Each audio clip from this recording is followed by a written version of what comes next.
La semana pasada nosotros continuamos nuestra serie sobre la vida de Cristo, como estamos ya acercando, como se dijo en la mañana, la fiesta más alta, más solemne en el calendario cristiano, que es Domingo de Resurrección. Y la semana pasada nosotros examinamos un evento clave, un evento crítico en Mateo 16, cuando Jesucristo introduce el concepto de la iglesia por la primera vez en el Nuevo Testamento. Y como nosotros aprendimos la semana pasada, hay tres verdades fundamentales, esenciales, centrales acerca de la iglesia cuando el Señor Jesucristo habla de ella. Aprendimos primero el fundador de la iglesia, Cristo como dueño y Señor de la iglesia. Segundo, aprendimos acerca del fundamento de la iglesia, que es el Evangelio, la confesión que Jesús es el Cristo, el Hijo del Dios viviente. Tercero, la función de la iglesia, el labor de la iglesia, como se enseñó en la mañana, administrar las llaves del cielo. Amén. Y atar aquí lo que es atado allá en el cielo y desatar aquí lo que es desatado allá. Cuando se habla de administrar las llaves, es evangelizar, proclamar el evangelio. La manera en que nosotros abrimos el cielo para el ser humano es predicando y proclamando el evangelio del Señor Jesucristo. ¿Cuántos dicen amén? Y la mañana entonces aprendimos a más profundidad la gran comisión. Amén. Ahora vamos a mirar lo que sucede o sucedió después de ese evento en Mateo 16. Van a permanecer sentados porque no es nuestro texto central, pero se puede mantener sentado. Mateo 16, 21. Búscalo con sus Biblias. Mateo 16, 21. Porque lo que estoy tratando de hacer con estos temas es conectar en cuanto al narrativo, en cuanto a la historia, cada tema, qué pasa entre los eventos en cada tema. Mateo 16, 21.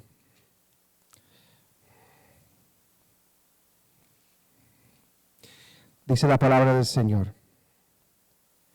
Desde entonces comenzó Jesús a declarar a sus discípulos que le era necesario ir a Jerusalén y padecer mucho de los ancianos, de los principales sacerdotes y de los escribas, y ser muerto, y resucitar al tercer día.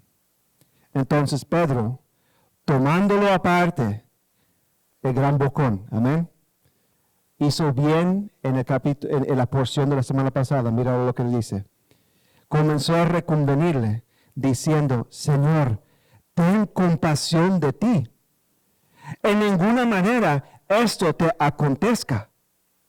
Pero él, volviéndose, dijo a Pedro, y aquí viene el boche: Quítate delante de mí, Satanás. Me eres tropiezo, porque no pones la mira en las cosas de Dios, sino en las de los hombres. Entonces Jesús dijo a sus discípulos: Si alguno quiere venir en pos de mí, niéguese a sí mismo y tome su cruz y sígame. Porque todo el que quiera salvar su vida, la perderá. Y todo el que pierda su vida por causa de mí, la hallará. Porque ¿qué aprovechará al hombre si ganare todo el mundo y perdiere su alma? ¿O qué recompensa dará el hombre por su alma? Porque, ahora presta atención al versículo 27 y 28, porque el Hijo del Hombre vendrá en la gloria de su Padre con sus ángeles, y entonces pagará a cada uno conforme a sus obras.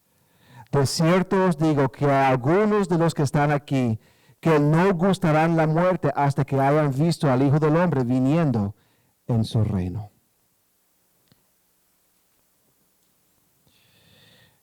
Qué tremendo fin de ese capítulo.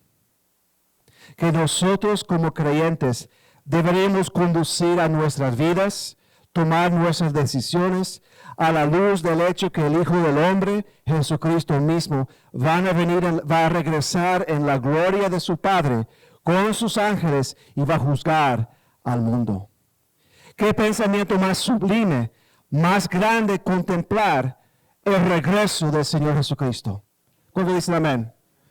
¿Qué pensamiento más maravilloso, más glorioso, más impresionante pensar en ese día cuando Cristo, lo cual vino la primera vez en humildad, va a regresar como rey y juez para juzgar a las naciones?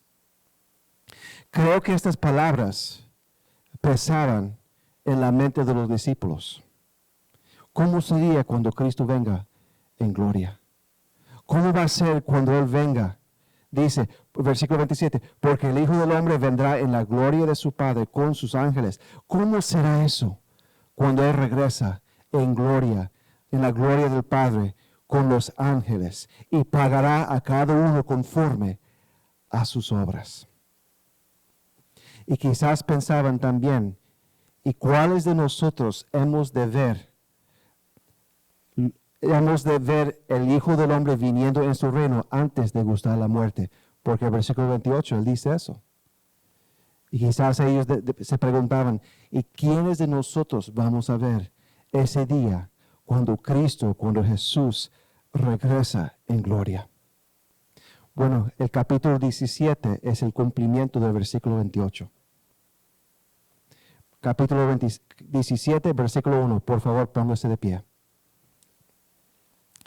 Vamos a ver un evento que sucede 6 días después, donde se cumple el versículo 28.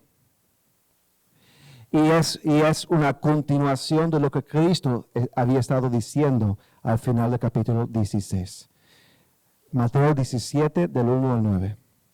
6 días después. Entonces, 6 días después de esa conversación, Jesús tomó a Pedro, a Jacobo, a Juan su hermano, y los llevó aparte a un monte alto, y se transfiguró delante de ellos, y resplandeció su rostro como el sol, y sus vestidos se hicieron blancos como la luz. Y aquí les aparecieron Moisés y Elías, hablando con él. Entonces Pedro dijo a Jesús, Señor, bueno es para nosotros que estemos aquí. Si quieres, hagamos aquí 3 enramadas, una para ti, otra para Moisés y otra para Elías. Mientras él aún hablaba, una nube de luz los cubrió. Y he aquí una voz desde la nube que decía, este es mi Hijo amado, en quien tengo complacencia, a Él oír. Al oír esto, los discípulos se postraron sobre sus rostros y tuvieron gran temor.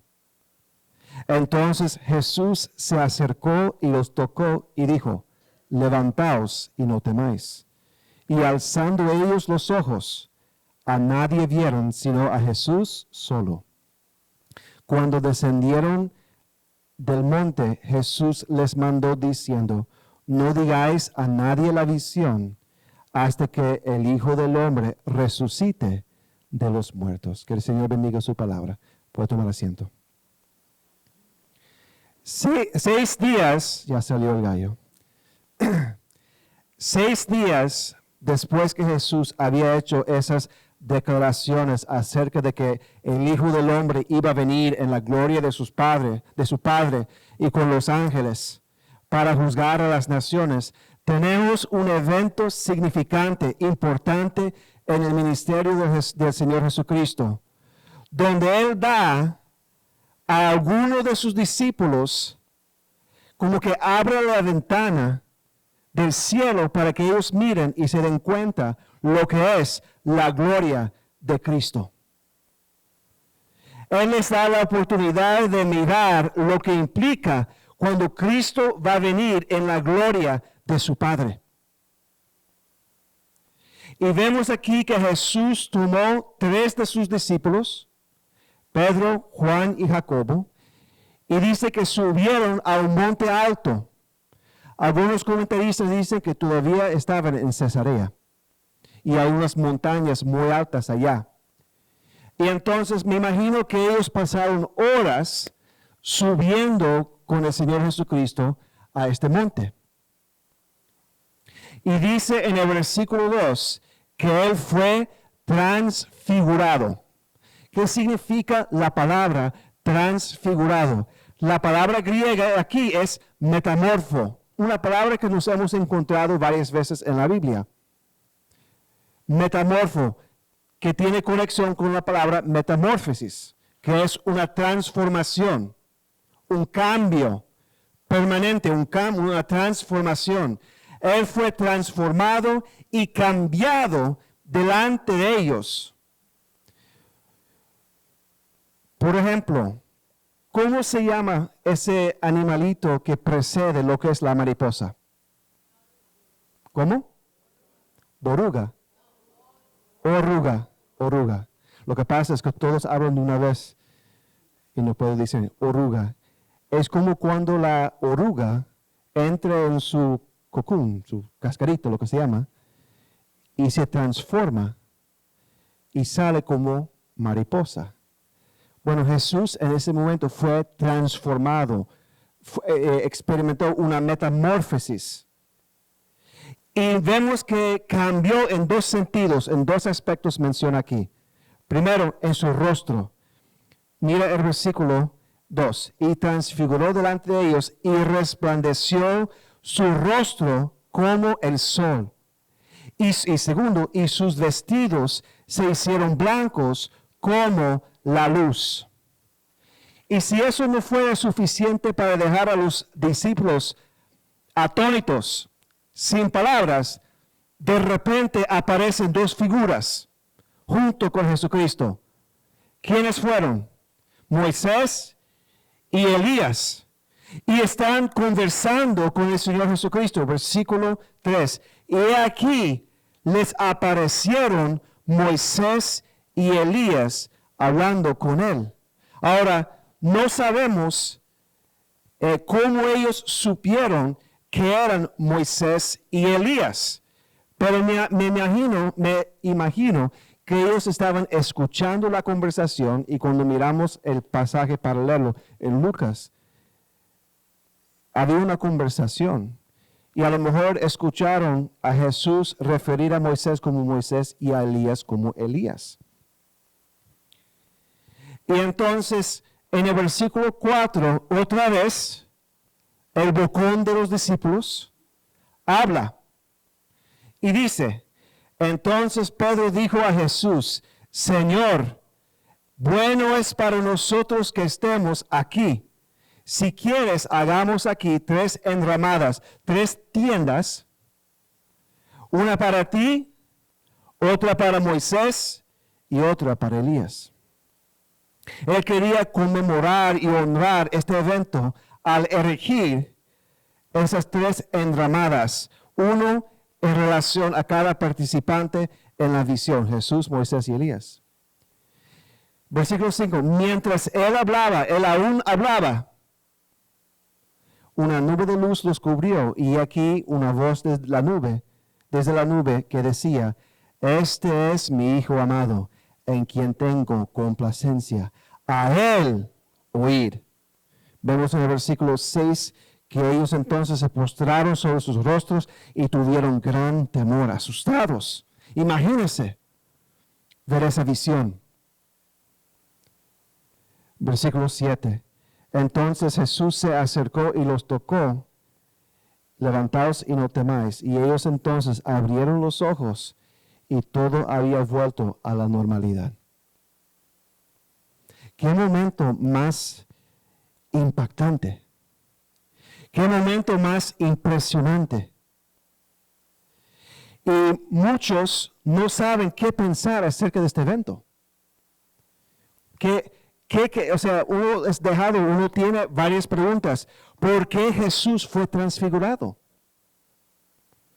¿Por qué era necesario? ¿Cuál era el propósito? ¿Cuál era la función? ¿Cuál era el significado? ¿Y qué era lo que el Señor estaba realizando, logrando en su plan redentor a través de esta transfiguración.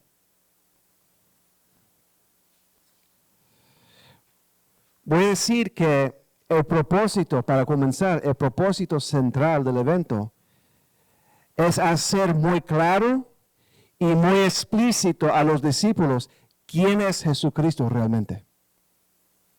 Especialmente en su capacidad como el Hijo del Hombre que ha de venir en gloria. Ya los discípulos tenían cierto conocimiento de quién era el Señor Jesucristo. Ya aprendimos la semana pasada, capítulo 16. ¿Cuál fue la pregunta que Jesús hizo a los discípulos? ¿Qué dice la gente de quién yo soy? Amén. Y ellos dijeron Juan el Bautista, o Elías, o otro profeta, o Jeremías creo que era uno también, o otro profeta. Y él preguntó, ¿y qué decís vosotros? ¿Qué decían ellos? ¿Qué creen ellos? Y otra vez el bocón, Pedro, pero esta vez lo acertó bien. Y era bienaventurado.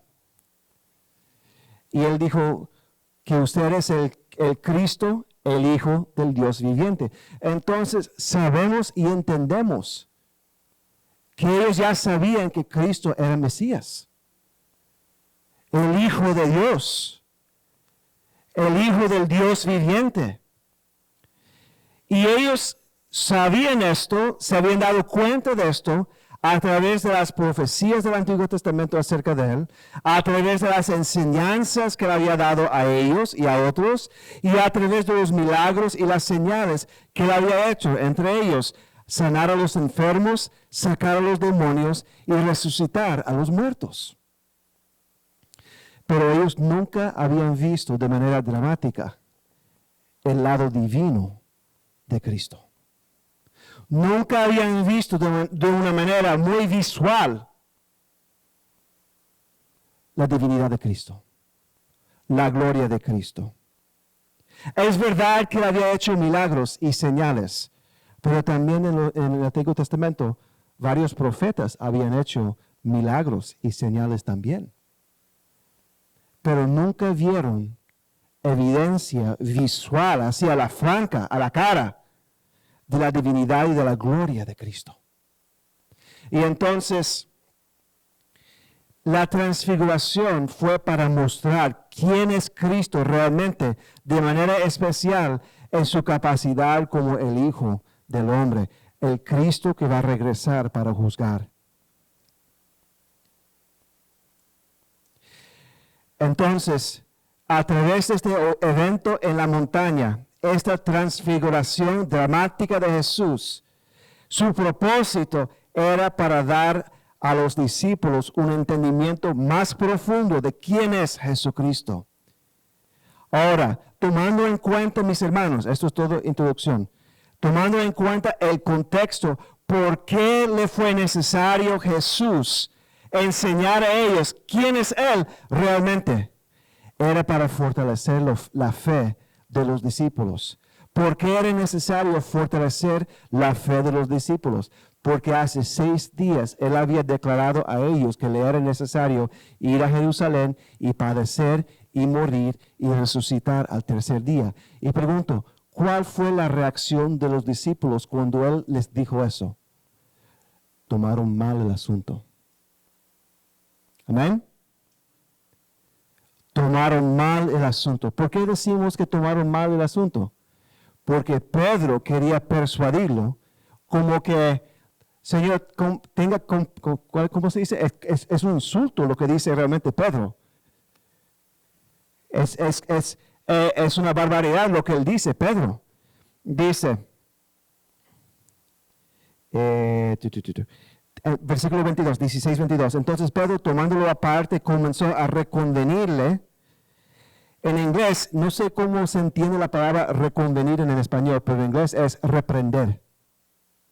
Comenzó a reprender, reprender al Señor Jesucristo.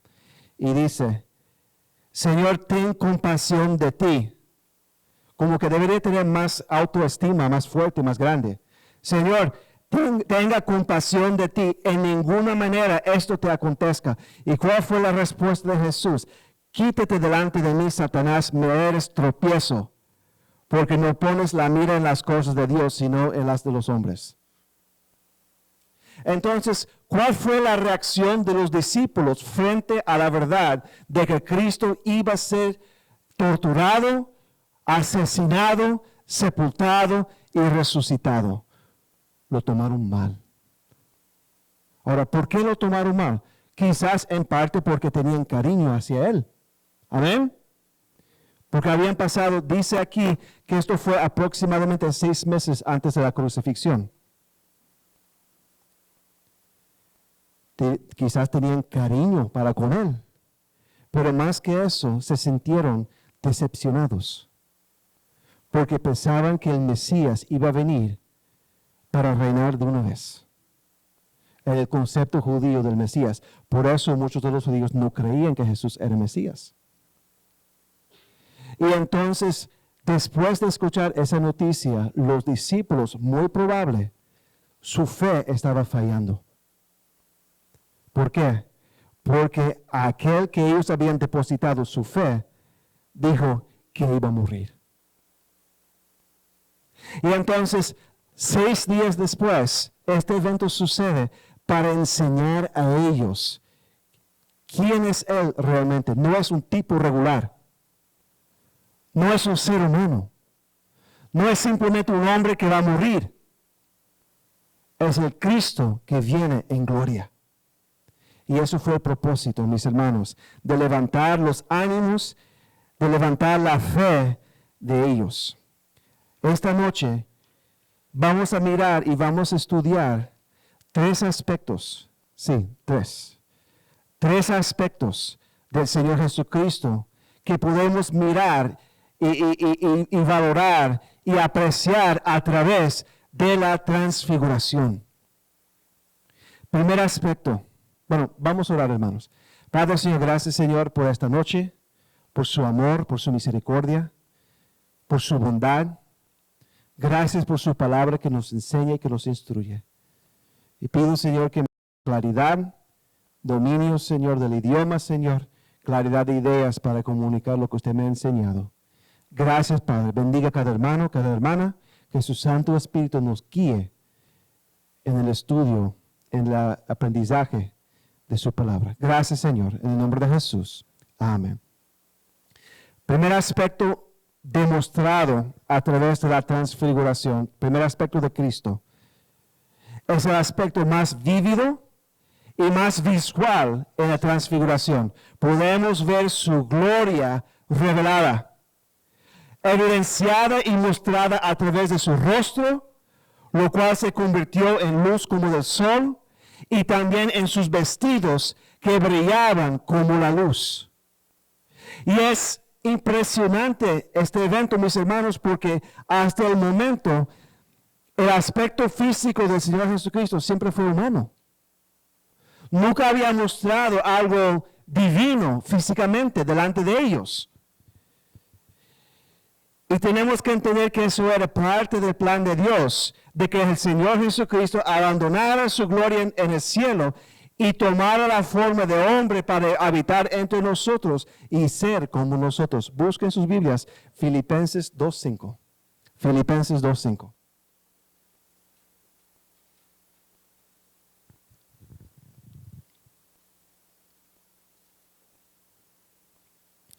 Filipenses 2:5. Dice la palabra del Señor: haya pues en vosotros este sentir que hubo también en Cristo Jesús, el cual, siendo en forma de Dios, no estimó el ser igual a Dios como cosa a que aferrarse, sino que se despojó a sí mismo, tomando forma de siervo, hecho semejante a los hombres, y estando en la condición de hombre, se humilló a sí mismo, haciéndose obediente hasta la muerte y muerte de cruz. Como aprendimos en el tiempo de Navidad sobre la encarnación de Cristo, Cristo abandonó a su trono, abandonó la gloria del cielo, abandonó la gloria de su persona y se vistió de carne de ser humano en humildad. Se vistió de forma de creación de hombre, nacido en la carne, nacido en pobreza, nacido en un pesebre sucio. Y vemos en este pasaje se puede decir una pista de cómo se ve la gloria de Cristo. Podemos ver un poquito, un chin por decir, como dominicano, un poquito de la gloria de Cristo cuando Él ha de regresar como hijo de hombre. Algunas cosas que debemos de notar, hermanos y hermanas, acerca de la gloria mostrada aquí. Conocemos otro incidente, otro momento en las Escrituras, cuando alguien subió a un monte, se encontró con Dios y su cara alumbraba con luz. ¿Quién fue?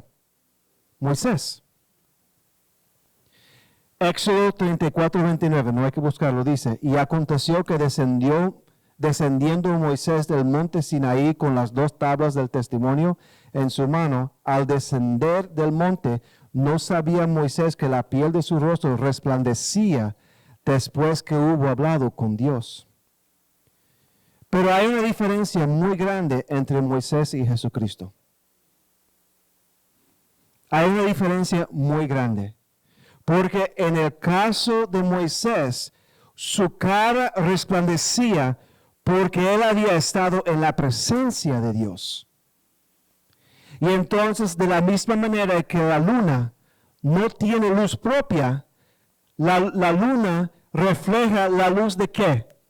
El sol. La luna no tiene luz inherente, innata, por decir. Y Moisés no tenía luz inherente e innata tampoco. Su luz en su rostro fue porque había hablado con Dios, había estado en la presencia de Dios. Pero ¿qué dice nuestro pasaje acerca del rostro de Jesús? Dice, y resplandeció su rostro como ¿qué? El sol, porque Jesús es el sol. Tiene luz propio, no necesita otro para tener luz. Él es la luz. Él tiene luz. Él es la luz absoluta, la luz perfecta, mis hermanos.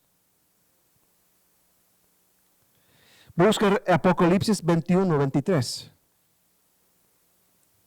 El rostro de Jesús resplandecía como el sol. No reflejaba luz de Dios porque Él es Dios y es luz. Y sabemos que muchas de las escrituras hacen referencia a Jesús como luz. Pero mira lo que dice aquí en Apocalipsis 21:23 acerca del Nuevo Jerusalén. La ciudad no tiene necesidad de sol ni de luna que brillen en ella, porque la gloria de Dios la ilumina y el Cordero es su lumbrera. Entonces, en la transfiguración viene un poquito de lo que se ve en Apocalipsis 21:23.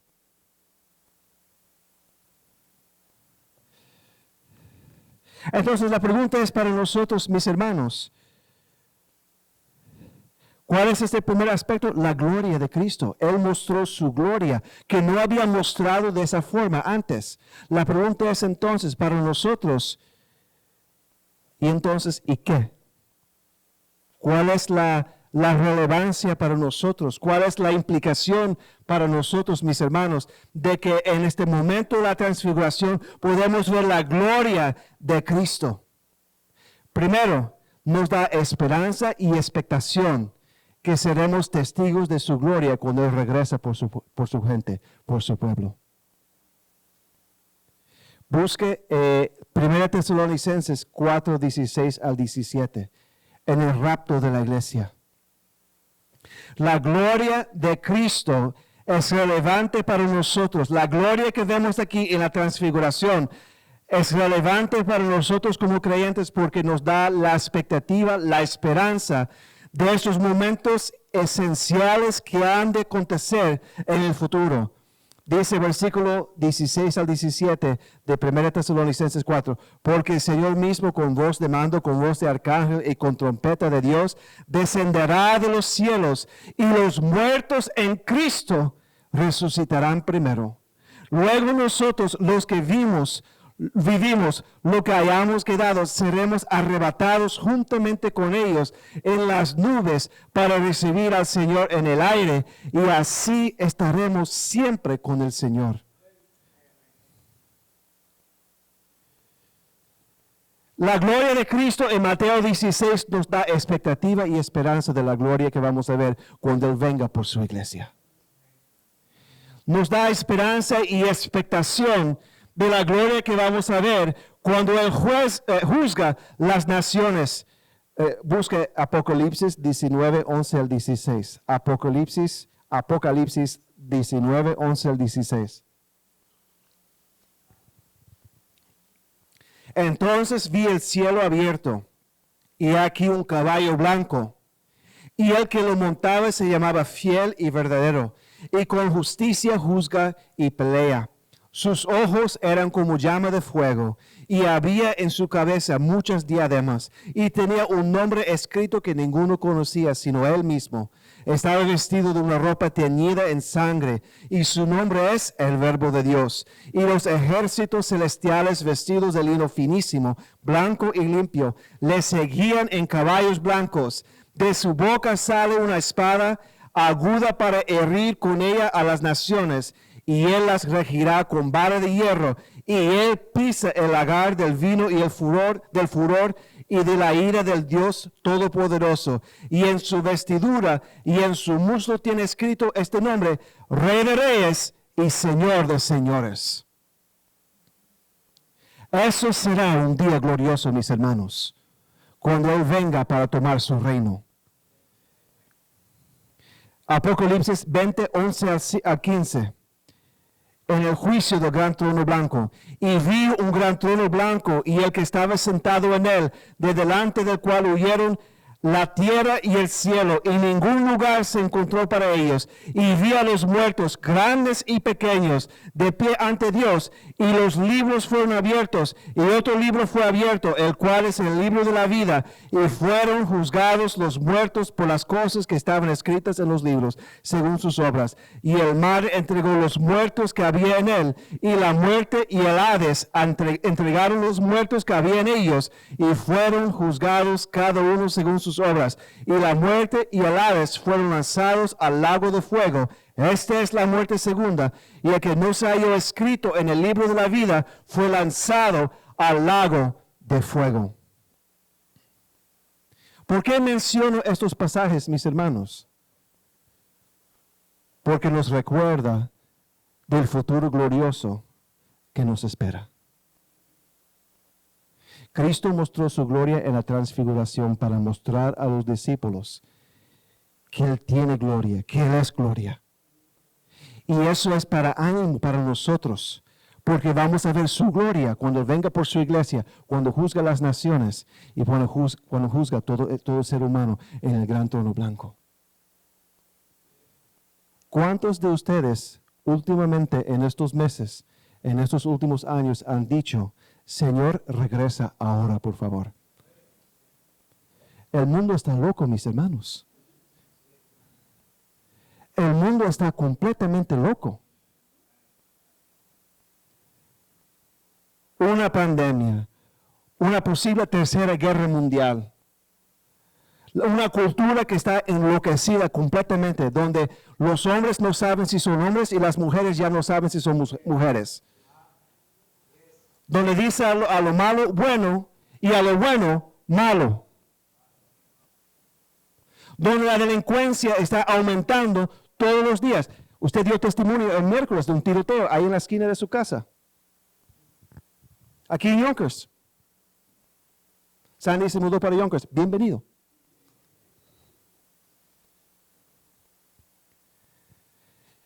Y entonces, en medio de toda la oscuridad, de toda la loquera que nosotros, y la decadencia y la degeneración de nuestra cultura y de este mundo, anhelamos y esperamos ver la gloria de Cristo.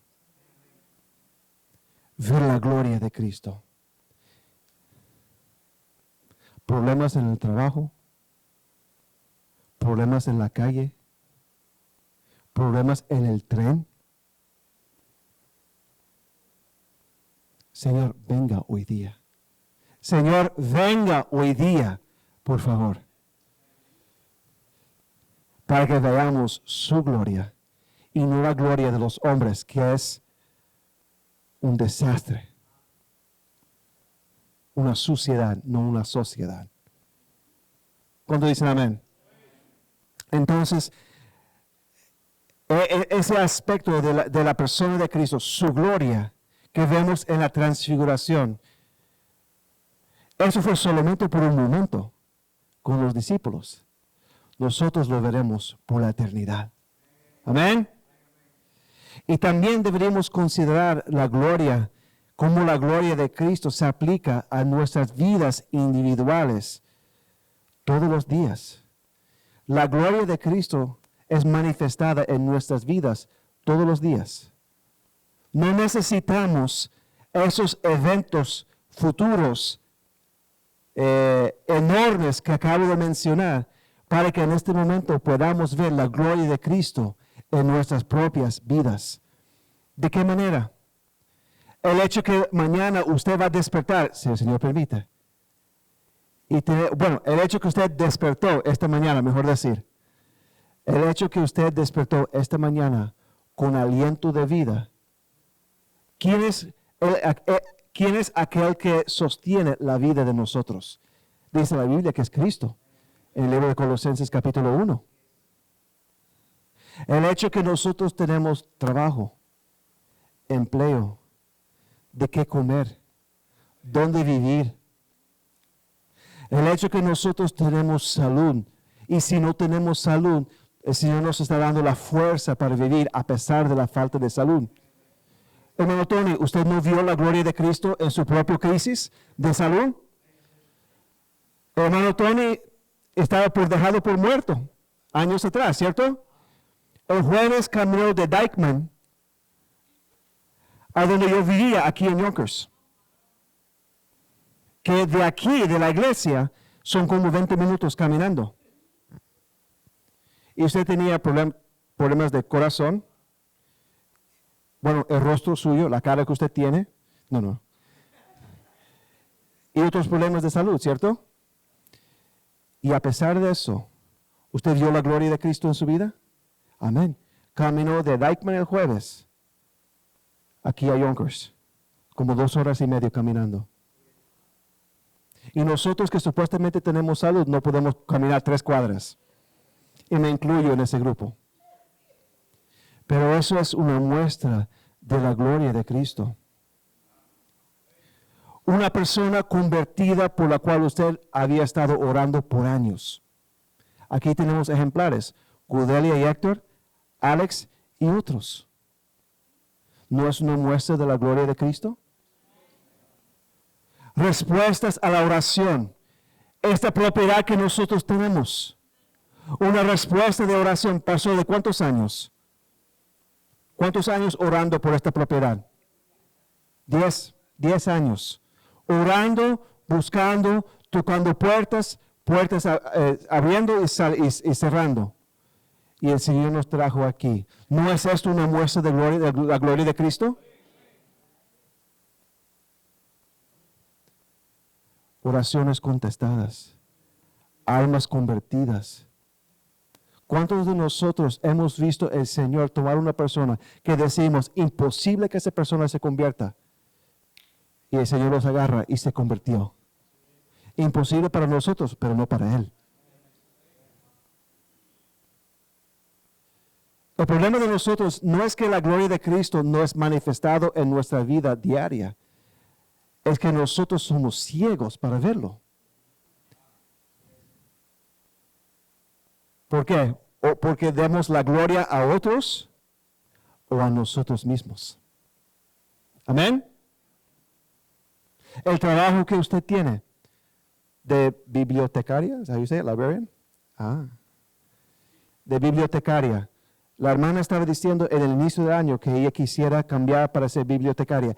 Aparecieron 2 posiciones, 2 vacantes, y a ella le concedieron una, sin tener listo, preparado todas las calificaciones o las cosas que necesitaba. La hermana Elsa esperando 22 años la oportunidad de poder volver a Guatemala. Ahora va a ir a Guatemala. ¿No es la gloria de Cristo, mi hermana? Es que a veces no vemos la gloria de Cristo porque damos gloria a otras personas, o a nosotros, o a otras personas. Primero, vemos la gloria de Cristo en la transfiguración.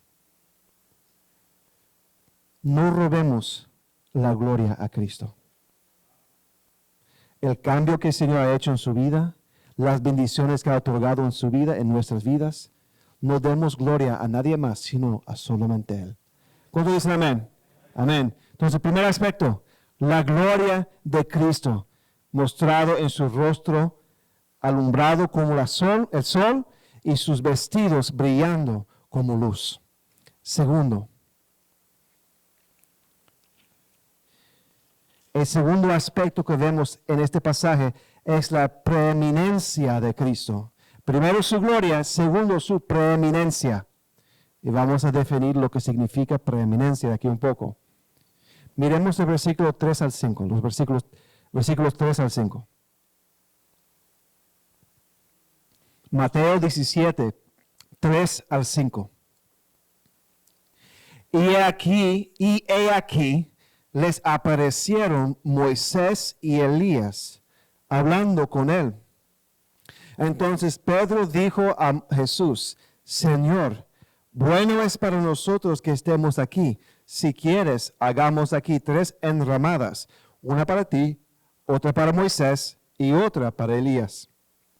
Mientras él aún hablaba, una nube de luz los cubrió. Y he aquí una voz desde la nube que decía, este es mi Hijo amado, en quien tengo complacencia, a él oíd. Entonces aquí vemos que Moisés y Elías aparecieron al lado de Jesús y estaban conversando con él.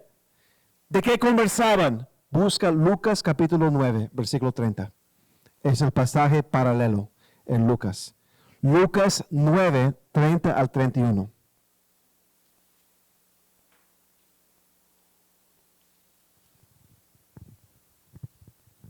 Lucas 9, 30 al 31. Y aquí 2 varones que hablaban con él, los cuales eran Moisés y Elías, quienes aparecieron rodeados de gloria y hablaban de su partida que iba Jesús a cumplir en Jerusalén. Entonces estaban hablando de la crucifixión, de la muerte de Jesucristo, que Jesucristo iba a ser crucificado en Jerusalén. Recuerda entonces que Jesús ya había dicho a Mateo, en Mateo 16, 21, ya había dicho a los discípulos que iba a ir a Jerusalén e iba a ser asesinado, entregado a muerte allá. Y que los discípulos no recibieron esa noticia con mucho gozo, con mucha alegría.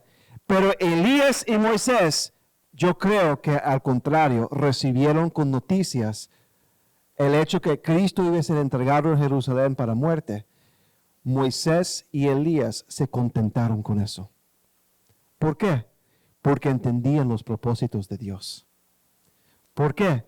Porque ellos sabían que el Cristo iba a venir y iba a ser sacrificado para salvación. Y entonces ellos, me imagino, estaban contentos al conversar con el Señor Jesucristo acerca de su partida y que Jesús iba a cumplir en Jerusalén.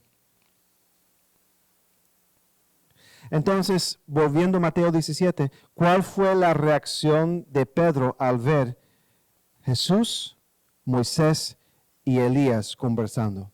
Versículo 4 dice,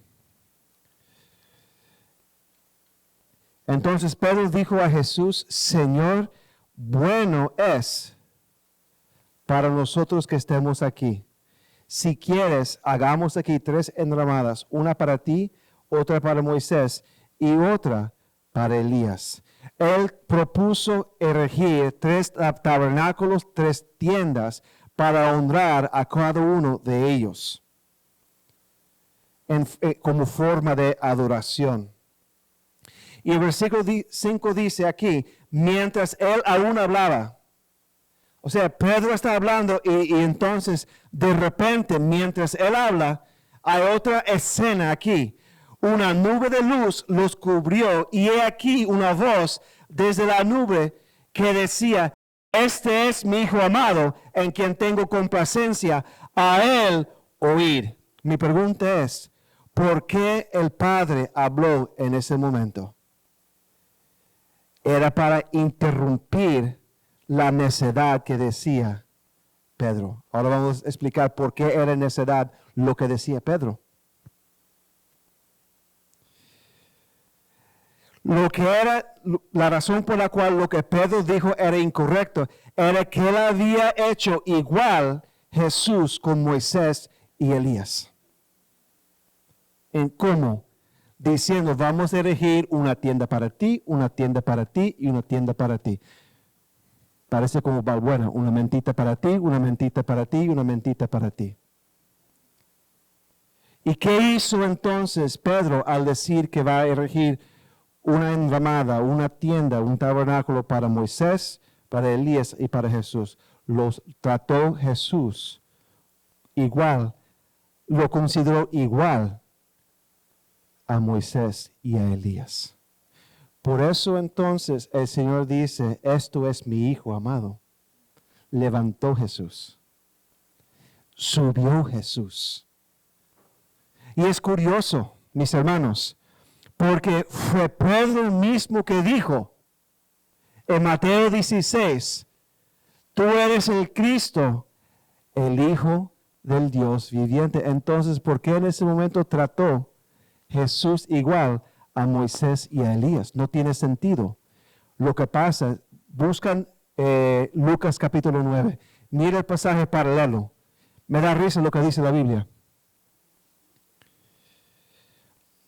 Lucas 9.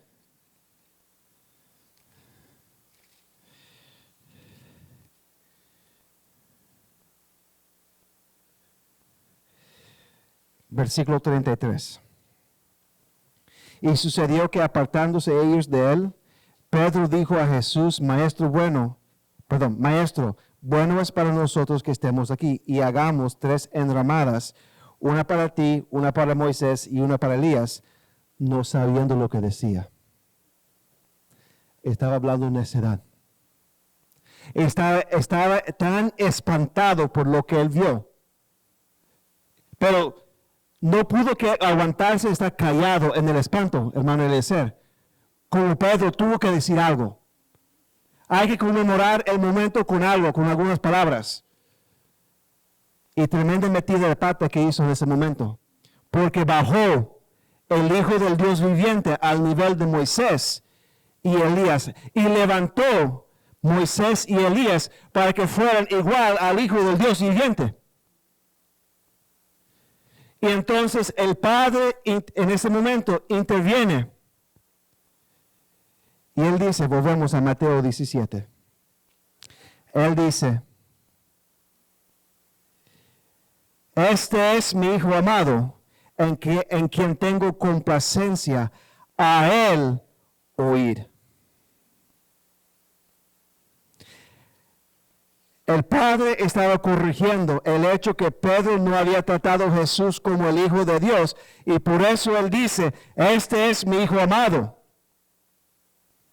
El Padre está colocando su aprobación directa sobre el Hijo, y él dice que él debería ser oído. ¿Por qué esta declaración? Porque Moisés y Elías habían sido profetas y habían hablado la palabra de Dios, habían proclamado la palabra de Dios. Pero ahora el Padre está elevando a Jesús arriba de Moisés y de Elías y está diciendo, no escuchen a ellos. Ahora no es tiempo de oír a Moisés y Elías. oigan a mi Hijo amado. Lo levanta como superior a los profetas. Algunos comentaristas dicen que Moisés representa la ley y Elías representa los profetas. Y entonces Cristo es exaltado arriba de la ley y de los profetas, siendo hijo del Dios viviente. Entonces lo que vemos aquí es que Cristo es preeminente entre todos, número uno. Él es número uno entre otros. Él es el primero, primario, superior, el exaltado, el número uno entre todos. Era preeminente, superior al gran Moisés, y Moisés era una gran figura en la historia de Israel, y superior a uno de los mayores profetas del Antiguo Testamento, Elías, lo cual no tuvo que ver la muerte. Y vemos aquí que Jesús es el rey más grande, es el profeta grandísimo, es el sacerdote grandísimo, es exaltado, está sobre todo y sobre todos. ¿Cuánto dicen amén? Buscan Filipenses 2:9. Filipenses 2:9, la continuación de la porción que acabamos de leer antes. Bueno, vamos a leer la porción que leímos antes también. Filipenses 2:5. Haya pues en vosotros este sentir que hubo también en Cristo Jesús, el cual siendo en forma de Dios, no estimó el ser igual a Dios como cosa a que aferrarse, sino que se despojó a sí mismo, tomando forma de siervo, hecho semejante a los hombres, y estando en la condición de hombre, se humilló a sí mismo, haciéndose obediente hasta la muerte y muerte de cruz. Por lo cual Dios también le exaltó hasta lo sumo y le dio un nombre que es sobre todo nombre, para que en el nombre de Jesús se dobla toda rodilla de los que están en los cielos y en la tierra y debajo de la tierra, y toda lengua confiese que Jesucristo es el Señor, para gloria de Dios Padre. Cristo ha sido exaltado a lo más alto y dado un nombre sobre todos nombres, y toda rodilla se va a arrodillar delante de Él y confesar que Él es Señor. Para entender este concepto de preeminencia mejor, busquemos Colosenses 1:15, porque ahí usa la palabra preeminente o preeminencia. Colosenses 1:15 al 20. Hablando del Señor Jesucristo, un pasaje increíble. Él es la imagen del Dios invisible, el primogénito de toda creación, porque en Él fueron creadas todas las cosas, los que hay en los cielos y las que hay en la tierra, visibles e invisibles, sean tronos, sean dominios, sean principados, sean potestades. Todo fue creado por medio de Él y para Él. Y Él es antes de todas las cosas. Y todas las cosas en Él subsisten. Y Él es la cabeza del cuerpo, que es la iglesia. Él es el principio, el primogénito de entre los muertos, para que en todo tenga la preeminencia, por cuanto agradó al Padre que en Él habitase toda plenitud, y por medio de Él reconciliar consigo todas las cosas, así las que están en la tierra como las que están en el cielo, haciendo la paz mediante la sangre de su cruz. Hermanos, Él es preeminente porque es la imagen del Dios invisible. Él es el primogénito. Cuando dice primogénito, no significa la primera creación, creado primero, significa de rango, el número uno en la creación. Porque en Él fueron creadas todas las cosas, los que hay en los cielos y los que hay en la tierra, visibles e invisibles. Todo fue creado por medio de Él y para Él. Él es creador de todas las cosas, sustentador de todas las cosas, cabeza de la iglesia y primogénito, el primero entre los muertos, de la nueva creación. Entonces, cuando dice que Él tiene preeminencia, Él es número uno. Y no hay nadie igual a Él. Ni Moisés, ni Elías. Él es preeminente. Él es número uno. Él es el más exaltado que hay. Y dice en el versículo 18 de Colosenses 1, dice, para que en todo tenga la preeminencia. No hay ningún aspecto de la creación, del mundo y aún de su vida donde Él no tenga la preeminencia. ¿Cuántos dicen amén?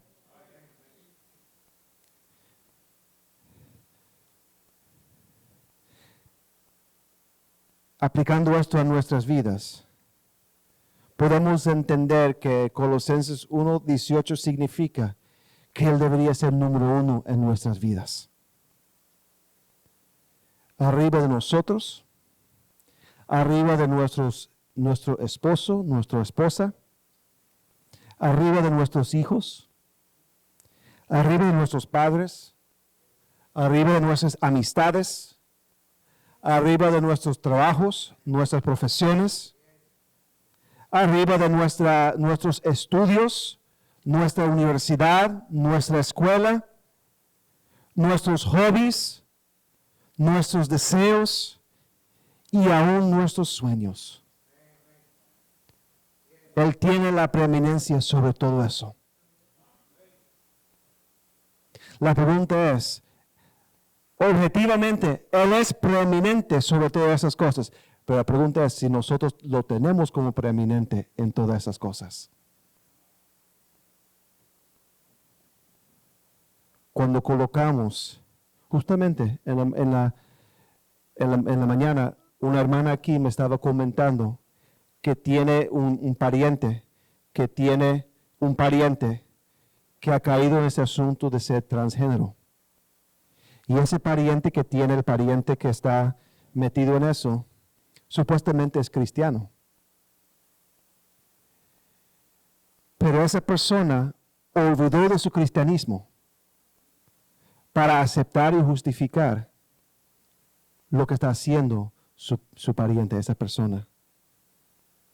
Eso es dejar que Cristo tenga la preeminencia en la vida. ¿Cuántos dicen amén?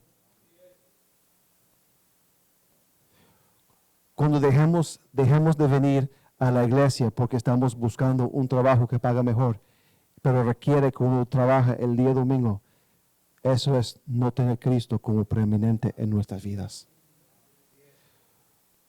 Cuando la iglesia va a salir a testificar, a hacer su labor como iglesia, y en vez de nosotros querer hacer el labor de la iglesia, preferimos lavar la ropa. Eso es tener Cristo no como preeminente en nuestras vidas. ¿Lo tenemos como preeminente en nuestras vidas? ¿O tenemos otros como preeminente en nuestras vidas? ¿Tenemos otras cosas como número uno en nuestra vida o es Cristo número uno en nuestra vida? No voy a preguntar o pedir que el que cree que Cristo es número uno en su vida, levanta la mano en este momento. Porque a lo mejor, como dice en Daniel capítulo 5, viene la mano de Dios de repente y le corta la mano a levantarlo.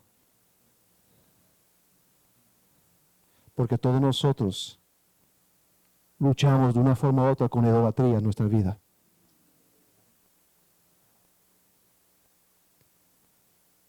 ¿Tenemos Cristo como preeminente? Decimos que sí, pero la vida dice realmente lo que está pasando. Nuestros hechos hablan por nosotros.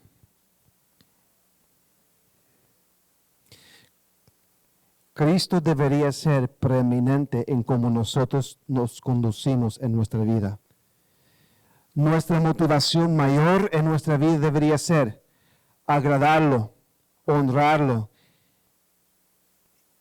Y nosotros deberíamos mostrar en nuestras decisiones, en cómo hablamos, en cómo confrontamos problemas, en cómo confrontamos ataques y críticas y cómo nosotros confrontamos persecución en nuestra fe. Deberíamos mostrar que Cristo tiene preeminencia sobre nosotros. ¿Es Cristo preeminente? Primero entonces, la gloria de Cristo en la transfiguración. Segundo, la preeminencia de Cristo en la transfiguración. Tercero, el señorío de Cristo en la transfiguración. El aspecto final de Cristo que podemos ver aquí en nuestro pasaje es el señorío de Cristo. Volvemos a Mateo 17. Mateo 17.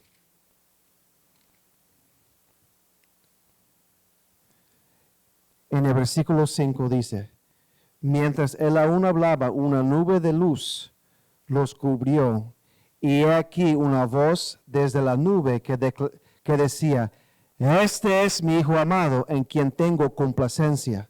Eso era mostrar la preeminencia de Cristo. Ahora dice, a él oíd. Ellos deberían oír a él. Y esto es importante en el contexto, porque sabemos que en la Biblia Jesús dijo muchas cosas que eran controversiales para los judíos. Amén. Jesús dijo muchas cosas que eran controversiales para los judíos religiosos de su época. Y ellos cuestionaban su autoridad para enseñar y su autoridad en lo que él decía. Y lo que el Padre está diciendo aquí es que deberíamos oír a Cristo. Por ejemplo, busque Juan 9:26 en sus Biblias.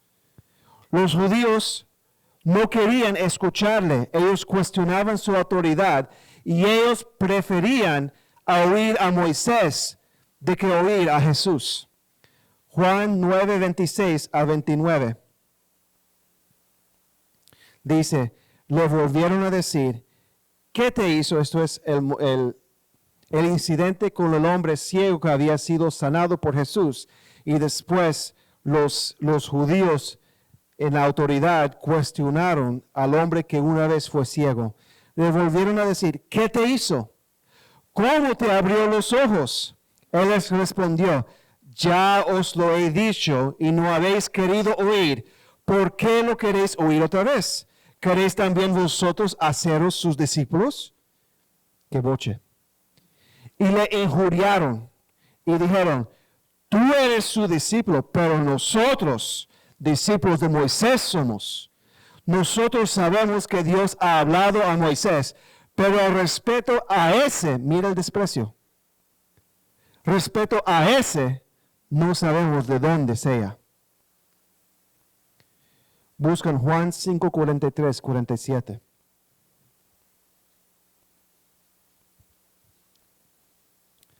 Jesús debatiendo con los judíos, los fariseos. Ellos cuestionaron su autoridad para enseñar. Él dice, yo he venido en nombre de mi Padre y no me recibís. Si otro viniere en su propio nombre, a ese recibiréis. ¿Cómo podéis vosotros creer? Pues recibís gloria los unos de los otros y no buscáis la gloria que viene del Dios único. ¿No penséis que yo voy a acusaros delante del Padre? ¿Hay quien os acusa? Moisés, en quien tenéis vuestra esperanza.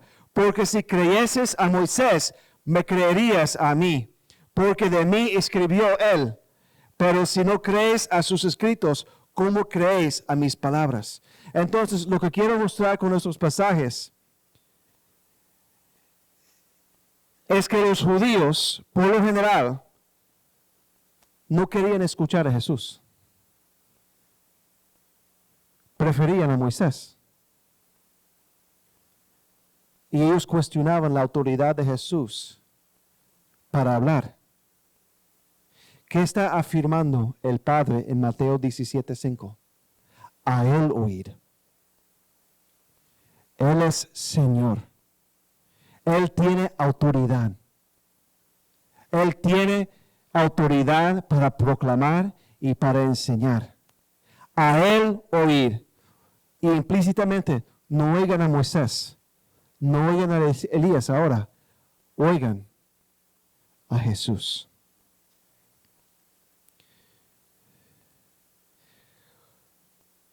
Lo que estaba entonces comunicando el Padre a través de esa frase es la autoridad de Jesús como Señor.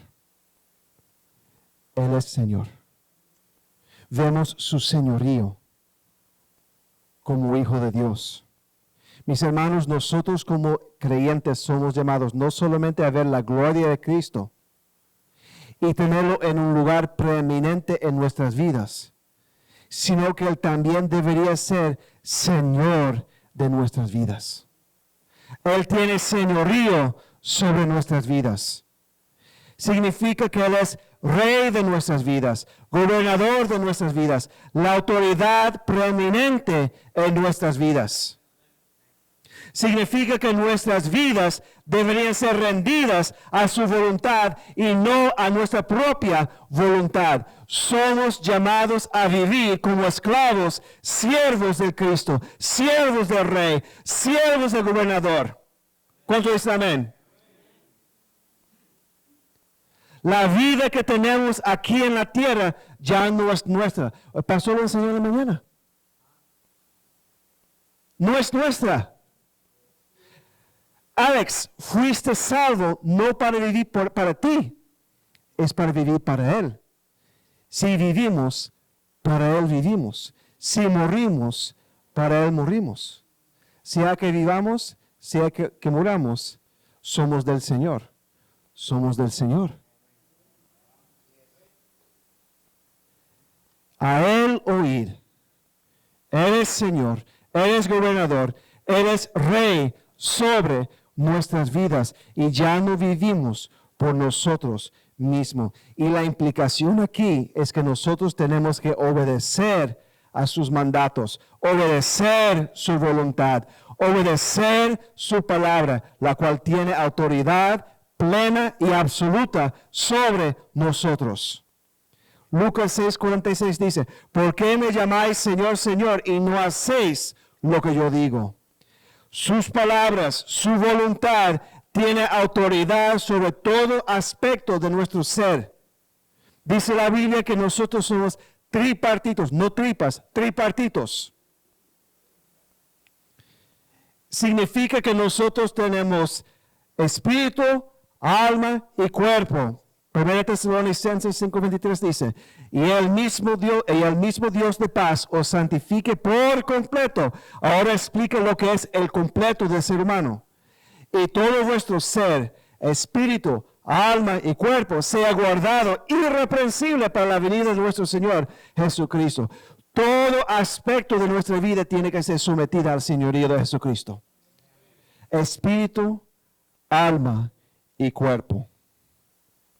Nuestro espíritu, rindiéndonos al Señor Jesucristo en fe y arrepentimiento, para ser salvo, para ser perdonado, para ser regenerado, para ser santificado y un día glorificado por Él. En nuestra alma, ¿qué es el alma? La cuna de las emociones del ser humano. Otra palabra para alma es la mente o el corazón. Nuestras emociones tienen que ser sometidas al señorío de Cristo. ¿Qué significa eso?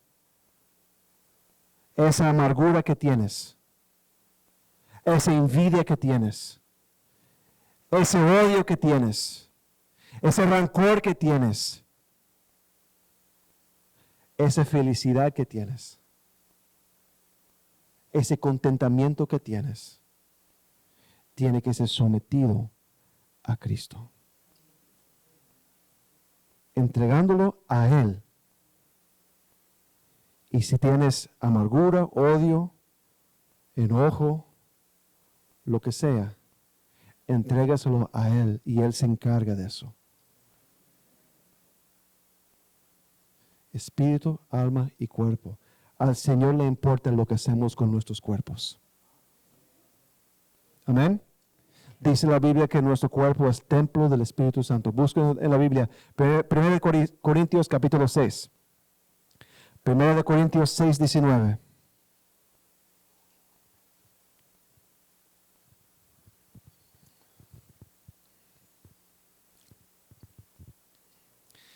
¿O ignoráis que vuestro cuerpo es templo del Espíritu Santo, el cual está en vosotros, el cual tenéis de Dios, y que no sois vuestros, porque habéis sido comprados por precio? Glorificad pues a Dios en vuestro cuerpo y en vuestro espíritu, los cuales son de Dios. La gente hoy en día cree que el cuerpo no importa, solamente lo que importa es lo que está en el corazón. Es importante lo que hay en el corazón, pero a Dios le importa lo que hace con su cuerpo. ¿Sabe por qué? Porque Él redimió nuestra alma, nuestro espíritu y nuestro cuerpo a través de su sangre. Y nuestros cuerpos pertenecen a Él. Y debemos de usar nuestros cuerpos en santidad delante de Dios. ¿Cuántos dicen amén? Él tiene señorío sobre todo aspecto de nuestro ser. La pregunta ¿es Cristo Señor de tu vida? ¿Es Cristo Señor de mi vida? Él es, sin que nosotros lo reconocemos, porque es una verdad absoluta. Pero la pregunta es si estamos viviendo de acuerdo a esa verdad, que Él es Señor de nuestras vidas. No debe ser a algunos que creen que solamente que Cristo es Salvador y no es Señor. No, es imposible tener a Cristo como Salvador y no lo tener como Señor. Es imposible. Si tenemos esa actitud, significa que somos descarados. ¿Cierto? Porque queremos el privilegio de la salvación, pero no queremos la responsabilidad. ¿Cuándo dicen amén? Y si nosotros entonces queremos ser salvos, tenemos que rendir en fe y arrepentimiento a Él como Señor y como Salvador. Porque si no es Señor, no puede ser Salvador entonces. ¿Amén? Entonces, mis hermanos, volvemos entonces a Mateo 17 para ir concluyendo. Delante de todas las verdades que hemos compartido, examinado en esta tarde, ¿cuál debería ser nuestra reacción? Mateo 17, versículo 4. Entonces Pedro dijo a Jesús: Señor, bueno es para nosotros que estemos aquí. Si quieres, hagamos aquí 3 enramadas, una para ti, otra para Moisés y otra para Elías. Pedro se equivocó, no en el motivo que él tuvo al final, fue en la forma. Pero ¿cuál era el motivo, el deseo de Pedro en ese momento? Adorar al Señor. Delante de la verdad, evidenciada, comunicada, mostrada a través de la transfiguración, delante de a la luz de estas 3 verdades, la gloria de Cristo, la preeminencia de Cristo y el señorío de Cristo, ¿cuál debería ser entonces nuestra reacción? Nuestra reacción debería ser querer adorarle. ¿De qué forma? Para ir terminando, Romanos 12:1. Romanos 12:1.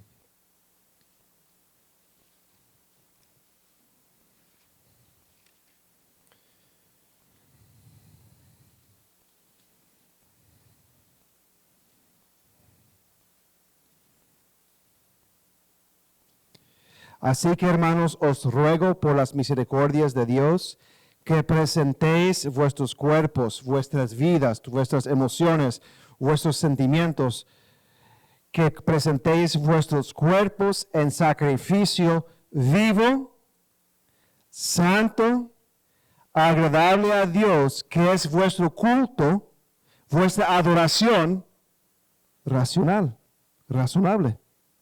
No os conforméis a este siglo, sino transformaos por medio de la renovación de vuestro entendimiento, para que comprobéis cuál sea la buena voluntad de Dios, agradable y perfecta.